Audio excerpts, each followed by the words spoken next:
I want to start today by tapping into a feeling that I think is almost universal, but we rarely talk about it because it feels like a confession of failure. Mhm. It's that sensation of being on a spiritual or, a moral hamster wheel. You know the feeling I'm talking about. Oh, yeah. You are trying to be a good person. You're trying to be faithful. You're doing the work. You're checking all the boxes. But instead of feeling joy or peace or that sense of abundant life you hear about, you just feel exhausted. It's the uphill climb phenomenon. It's the distinct feeling that living a faithful life, or even just a morally upright life, is like carrying a heavy backpack that gets heavier with every single step you take. Yes. And you look at the mountain ahead of you and think, I can't possibly keep this pace up for another 10 years. It's just Yes, unsustainable. exactly. And it leads to the specific kind of burnout, not just I need a nap tired or I had a long week at work tired, but soul tired, It's so tired. That's a good way to put it. You're doing all the right things, but the engine inside is just sputtering. You feel like you're faking the energy required to be good. Well, today we are going to tackle that feeling head on. Good. And we're doing it by unpacking a classic text that serves almost as a diagnostic manual for this exact problem. We're doing a deep dive into Hudson Taylor's Spiritual Secret. This is the fascinating piece of literature, and it's not what people think it is. It was written by his son, Dr. Howard Taylor, and his daughter-in-law. Right. And while on the surface, it presents itself as a biography of a 19th century missionary, if you actually read it closely, it's a very complex study on, well, the psychology of faith and the mechanics of burnout. It really is. And for the listener who might hear the name Hudson Taylor and just think, old history guy in a suit, or maybe has no idea who we're talking about, give us the snapshot. Who are we dealing with here? We are dealing with a giant. In the landscape of religious history, Hudson Taylor is a mountain. He was the founder of the China Inland Mission in the mid-1800s. In the world of historical missions, he is arguably one of the most significant figures of the last few centuries. But, and this is the crucial part for our discussion today, this isn't just a history lesson. We aren't here to memorize dates or map out his travels for a geography quiz. Right. We have a very specific mission for this deep dive. We are looking at this source material to answer a very specific question that plagued Taylor and, frankly, plagues most of us. How can I live in full dependence on Jesus without burning out? Because the source material frames this as a mystery to be solved. It talks about a secret that Taylor discovered. It does. And that's what makes the narrative arc so compelling. The biography outlines a distinct before and after in his life. He didn't start out with this secret. Yeah. He went from being a neurotic, striving, stressed-out worker, someone who was deeply unhappy inside despite his success, to someone who operated with what he called quiet victories. And the pivot point is this concept the book calls the exchanged life. The exchanged life. I love that phrase. It seems mysterious, but also, promising. It's incredibly provocative. It suggests that the solution to spiritual fatigue isn't trying harder, which is usually our default setting, Always. but it's actually about swapping your energy source entirely. It's about resting in a power that isn't your own. Okay, I want to get to the solution because I think we all need it. But to really appreciate the cure, we have to understand the disease. And to understand the disease, we have to understand the pressure cooker this man was living in. Absolutely. Let's talk about the man himself. We said he was a giant, but giants don't usually suffer from anxiety, do they? Who was Hudson Taylor, really? Well, to understand his stress and subsequently his burnout, you have to understand the sheer scale of his ambition. Hudson Taylor wasn't just a pastor managing a quiet parish in England. Right. He was a radical pioneer. He founded the China Inland Mission, and everything about it was controversial. He was basically disrupting the entire model of how missionary work was done in the Victorian era. The notes mention his strategies were radical. What does that mean in an 1800s context? Was he just breaking rules for the sake of it? Not for the sake of it, no, but for the sake of the goal. Think about the geopolitical landscape. At that time, Western presence in China was mostly limited to the treaty ports along the coast. Okay. It was safer there. You had British law, you had trade, you had the Royal Navy nearby. Most missionaries stayed there because it was civilized and safe. Made sense. Taylor's vision was inland penetration.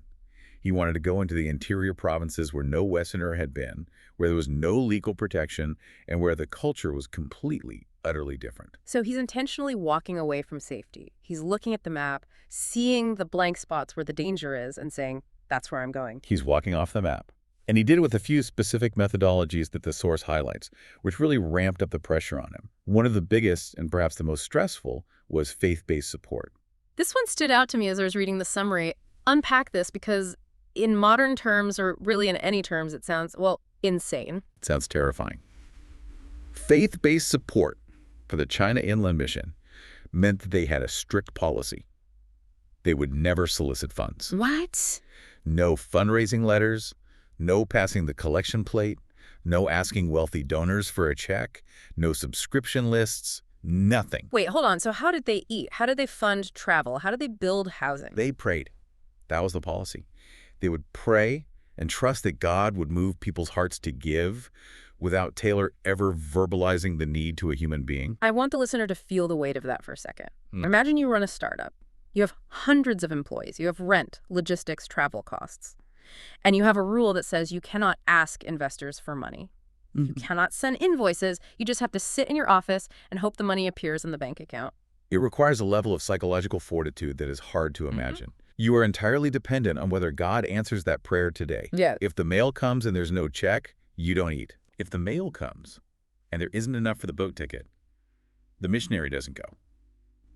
Taylor lived on this razor's edge for decades. That feels like a recipe for an ulcer, a massive one. Oh, absolutely. And on top of the financial stress, there was the cultural stress. The source mentions identification with Chinese culture. Right. This is another area where he just broke the mold. Yes.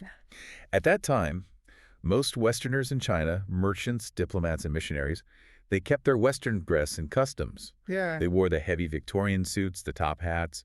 They ate with forks. They lived in Western-style houses. They stood apart. They were distinct. Taylor believed that was a barrier. Interesting. He believed that to reach the people, you had to be like the people. He wanted to remove every cultural hurdle except the message itself. So he changed his appearance. Drastically. He swapped the suit for Chinese robes. But the big one, the one that really got people talking, was the hair. The hair. He shaved the front of his head and grew a queue, the long braided ponytail that was customary for Chinese men at the time. I can imagine that didn't go over well with the other Europeans. It scandalized them. He was ridiculed by the British community. They thought he was going native, which was a derogatory term at the time. He was seen as undignified for an Englishman. Wow. So paint this picture. You have a man who is socially isolated from his peers because of his dress. He is carrying the financial burden of a massive organization without being allowed to ask for a dime. And he is pushing into dangerous, uncharted territory where his life is constantly at risk from disease and local hostility. That is a recipe for a breakdown. It's not sustainable. No human nervous system can handle that indefinitely. And that's exactly what happened. The source describes a crisis of ministry. But it wasn't just external pressure. He faced terrible personal hardships. The death of his wife, Maria, who was his rock, the death of children, severe illness. But the biography makes a point to say that the deepest crisis wasn't the external stuff. It was internal. This is what I found so interesting in the summary. It says, this spiritual secret emerged later in his life. He was already a missionary. He was already doing the great work. He was the guy on the poster. Yes. You assume someone doing that level of work has it all figured out. That is the most important point for our listeners to grasp. You can be fully committed. You can be a leader. You can be sacrificing everything, your money, your safety, your reputation, and you can still be operating completely out of self-effort. Explain that distinction, because from the outside, he looked like a super saint. From the outside, yes. But inside, he was churning. The text describes him as striving. He was trying to be faithful. He was trying to be holy. He was trying to trust God for the money. But notice the verb in every sentence. He was trying. It was all originating from him. It was all on his shoulders. Precisely. He was the battery, and he was trying to power a city with an AA battery. He was draining himself dry. He wrote letters describing his want of holiness, his irritability, his lack of love. He felt like a hypocrite because he was preaching peace but feeling anxiety.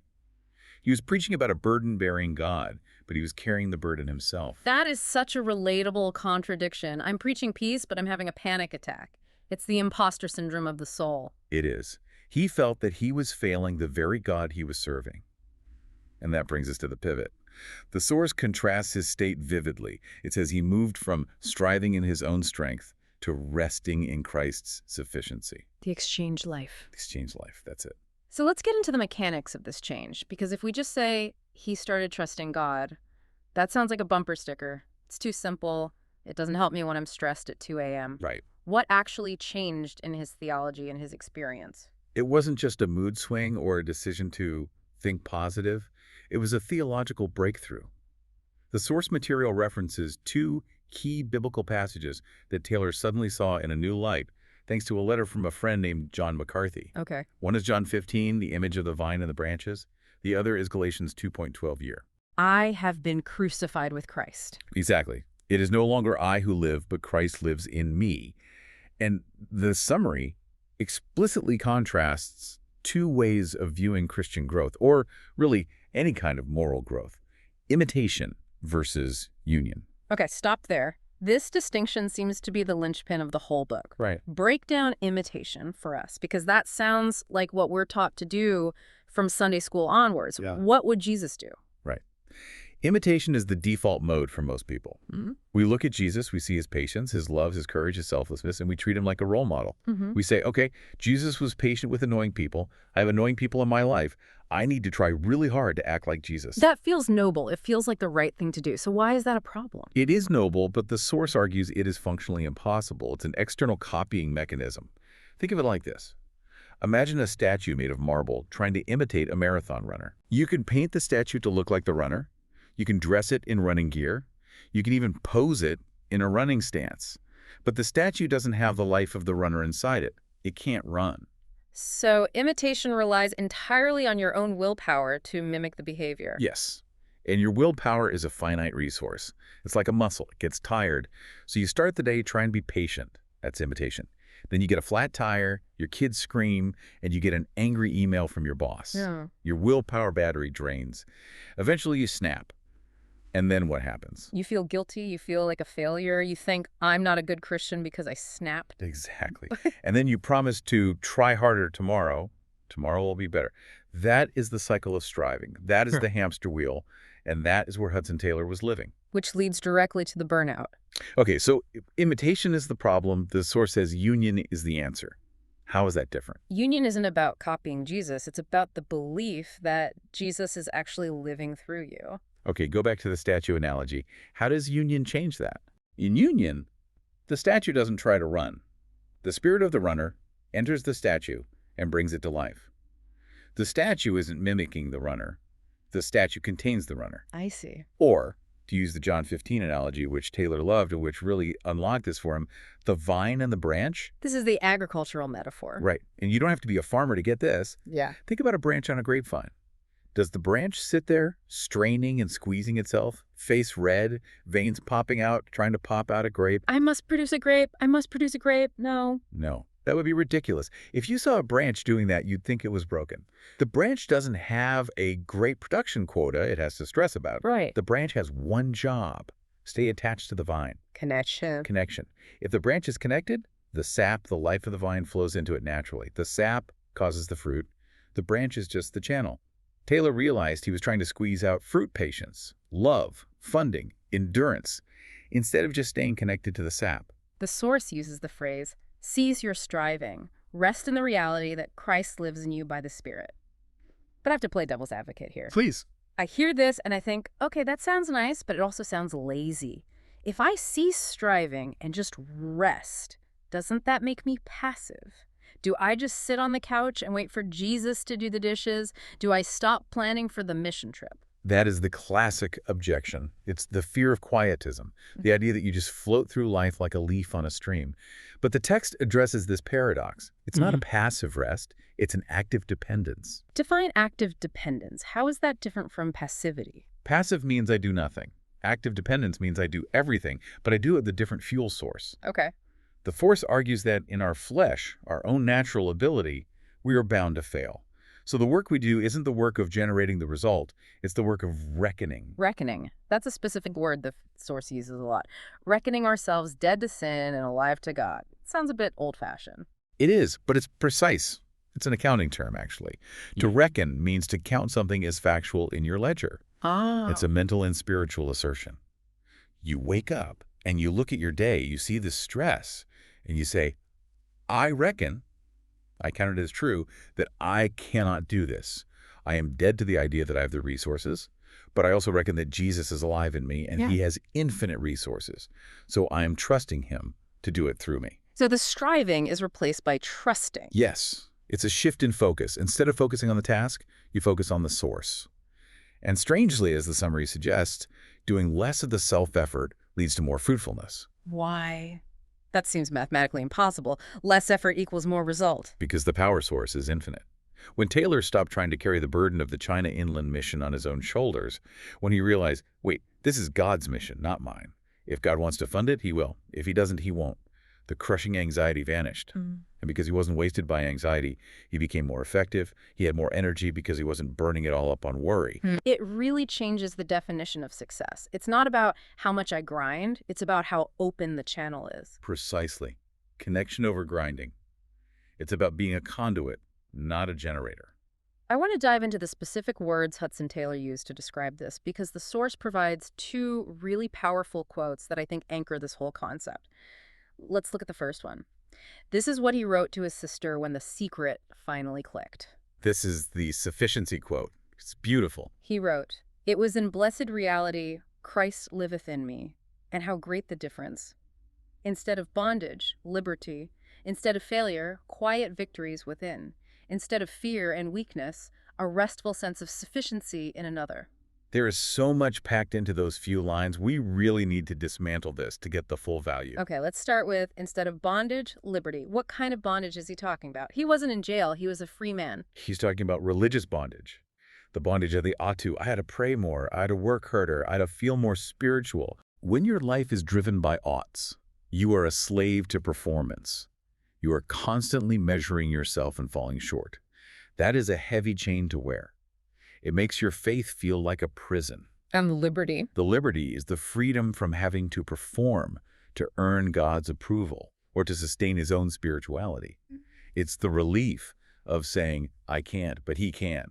It's the freedom of the passenger rather than the driver who is lost and frantically checking the map. Then he says, instead of failure, quiet victories within. I love the word quiet. Why quiet? It's magnificent, isn't it? We often look for loud victories, the miraculous provision, the massive crowd converting, the promotion at work, the standing ovation. But Taylor's talking about quiet victories within. What does a quiet victory look like in our world today? Well, I think it looks like the moment where you would normally spiral into anxiety about your bank account, that tightening in your chest. Oh, wait. But instead, you feel a sudden, inexplicable peace. Or it's the moment where your spouse says something that triggers you. And normally you would lash out in anger or defensiveness, but you find a gentle answer rising up that you know didn't come from you. It's the victory over the internal chaos. Yes. The source notes that these are victories over sin and worry. They are quiet because nobody else might see them. You might be sitting in a meeting, totally calm, while everyone else is panicking. That is a quiet victory. And those are the victories that actually sustain you. And the final part of that quote, a restful sense of sufficiency in another. That is the core of the exchanged life. Sufficiency means having enough resources to meet the demand. Taylor realized his resources, his patience, his energy, his money were bankrupt. Right. He looked in his spiritual wallet and it was empty. But another, capital A, referring to Jesus, had infinite resources. It shifts the location of the resource. This is a crucial mental shift. If the sufficiency is in me, I'm constantly checking my internal bank account. Do I have enough patience for this toddler? Do I have enough wisdom for this project? Right. And usually the answer is, no, I'm running on empty. Right. And that causes panic. Because if the resources are in you and you run out, you're done. But if the sufficiency is in another, and I am united with him, I'm the branch, he's the vine, then the question of my resources becomes irrelevant. Yeah. The supply is inexhaustible. The source commentary puts it beautifully. His resurrection life flows through us. It's a continuous flow. It reminds me of the vine imagery again. The branch doesn't worry about running out of sap. As long as it's connected, the sap is the vine's problem. Exactly. The branch never has to hoard sap. It just receives. It doesn't need a savings account of sap. It has the vine. But that leads to the obvious question, how do you stay connected? Because it's one thing to say I'm connected theoretically, and another to live it day by day when the world is screaming at you. When you have deadlines and demands, the vine can feel very far away. That leads to the second quote in our source material, which deals with perception.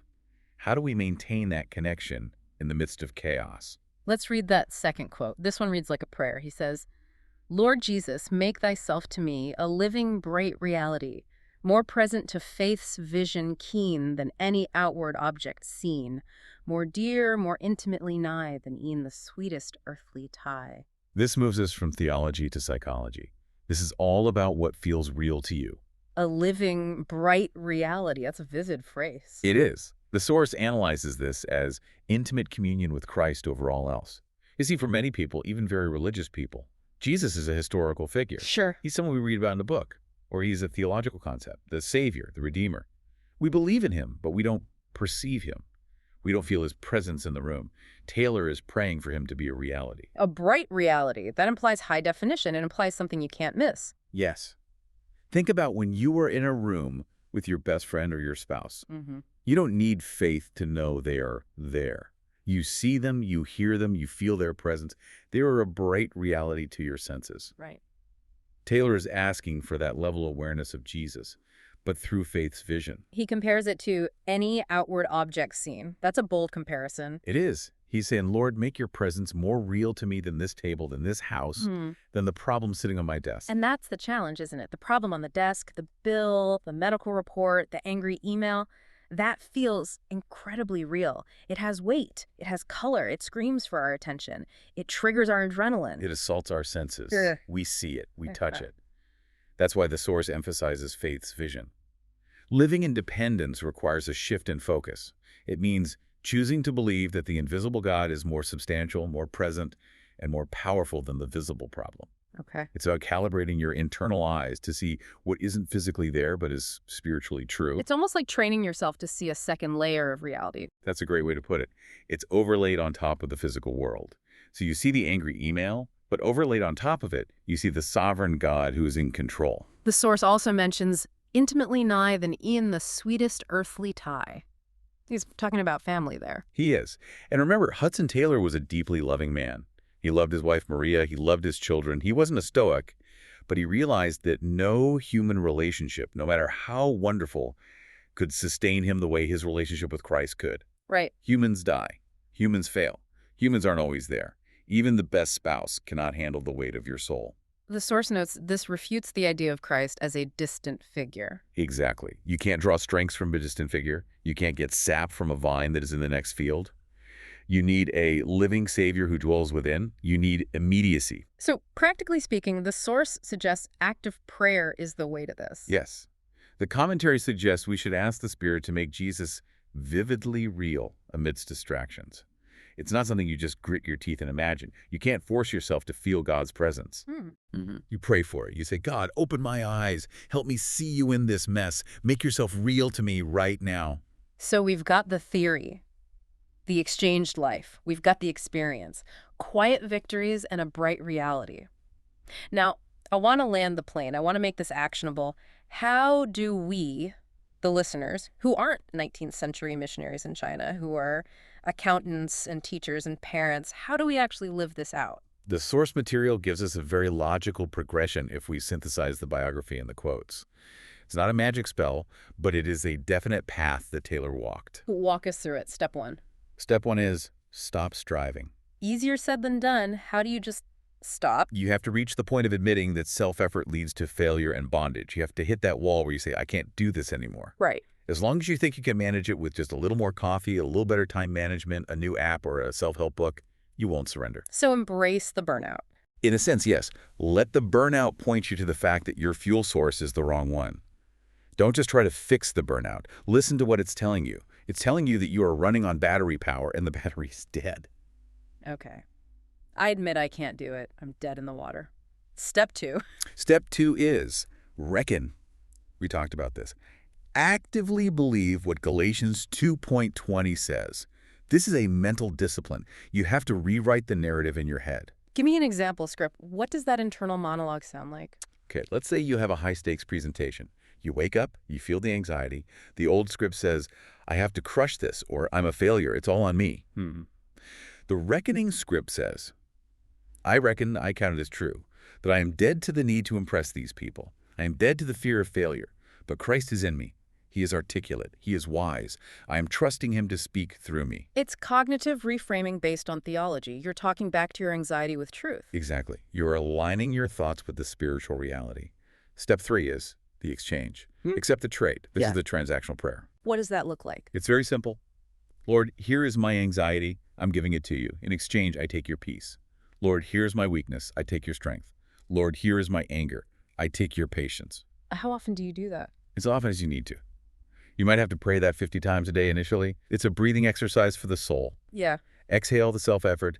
Inhale the grace. It's moment by moment. And finally. Step 4, prioritize presence. That's the bright reality part. Make the awareness of his presence your number one goal. More important than finishing the task list is maintaining the connection to the vine. That feels counterintuitive to our productivity culture. We prioritize output. We prioritize getting things done. It is countercultural, but look at the outcome. The source tells us that for Hudson Taylor, this mindset enabled sustained fruitfulness without burnout. He did more work, built a larger mission, and impacted more lives, but he did it from a place of rest. It transformed his ministry from emotional neediness to spiritual abundance. That's a transformation I think we all want. We all want the fruit, we just hate the stress. Exactly. It's the difference between a reservoir and a channel. A reservoir has to worry about filling up. It holds water.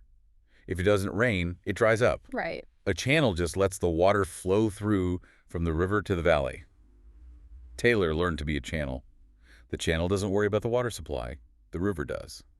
This has been such a rich, deep dive. I feel like we've only scratched the surface, but the core truth is undeniable. It really is. And if I could summarize it in one sentence, based on all we've read, the secret isn't a technique. It's not a hack. The secret is a person. It's the realization of union with Christ. It's not a what, it's a who. Exactly. It's not about learning a new meditation trick. It's about a relationship with a living person who is closer to you than your own breathing. I want to challenge everyone listening right now. We all have that one area, you know the one, the area where you are grinding your gears, where you feel like you are failing, where you are striving and getting nowhere. Maybe it's your parenting, maybe it's a difficult relationship with a coworker, maybe it's your job, or just your own internal anxiety and fear of the future. Identify it. Don't run from it. Don't pretend it's not there. Identify it. And then I want you to try that prayer from Hudson Taylor. Lord, make thyself to me a living, bright reality. Stop trying to fix the problem for a moment and focus on seeing him. See what happens when you switch fuel sources. That's where the change begins. I'll leave you with this final thought to mull over. We talked about how Hudson Taylor supported a massive organization without asking for money, purely by resting in this secret. He did the impossible by stopping his own striving. So, here's the question. What impossible thing in your life is just waiting for you to stop trying to fix it yourself? That is a question worth sitting with. Thanks for diving deep with us today. We'll see you next time.